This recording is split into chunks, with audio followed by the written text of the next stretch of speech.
গত কয়েকদিন ধরে সংবাদ শিরোনামে সোহম ও রেস্তোরাঁ কাণ্ড।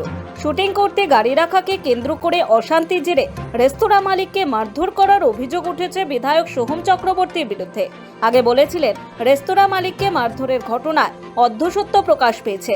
এবার সেই অভিযোগের শুনানি আদালতে ওঠার আগে অন্তর্বর্তীকালীন জামিন নিতে বারাসাত আদালতে আসেন তৃণমূলের তারকা বিধায়ক সোহম চক্রবর্তী।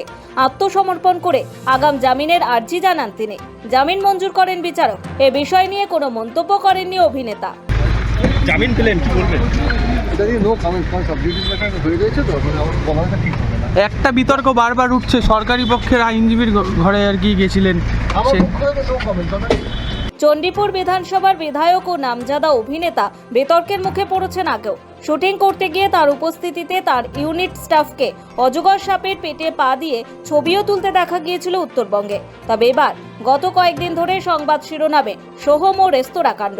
গত 7 জুন নিউ টাউনের এক রেস্তোরাঁ মালিককে রেস্তোরাঁর পার্কিং লটে চড় মারেন সোহম।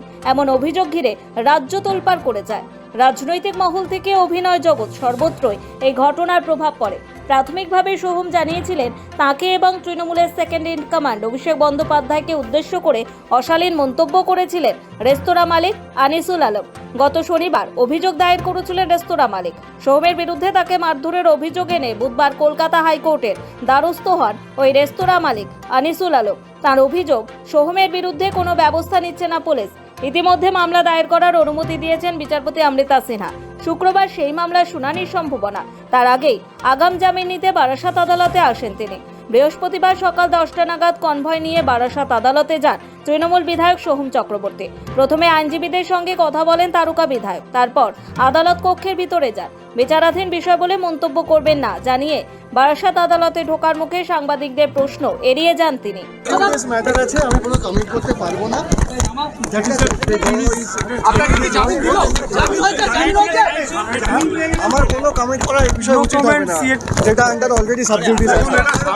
শেষমেশ 2000 টাকার বন্ডে তার জামিন মঞ্জুর করেন বিচারক। না, এমনি যেমন বন্ড হয় 2000 টাকা হয়েছে, 2000 টাকা বন্ডে উঠিয়ে দিয়েছে সব বেলে গেছে। 341, 323, 500, 30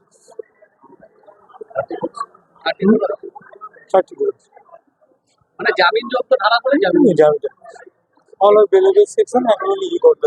তিনি মুখে কুলু পাটলেও বঙ্গ তাকে নিয়ে মুখর। বিরোধীরা তো বটেই, তাঁর দলের তথা তার সহকর্মী ও অভিনেতা সাংসদ দেব ও রচনা এই ঘটনার পরোক্ষে নিন্দা করতেও ছাড়েননি। বারাসাত থেকে দীপ সেনের রিপোর্ট, সময় কলকাতা।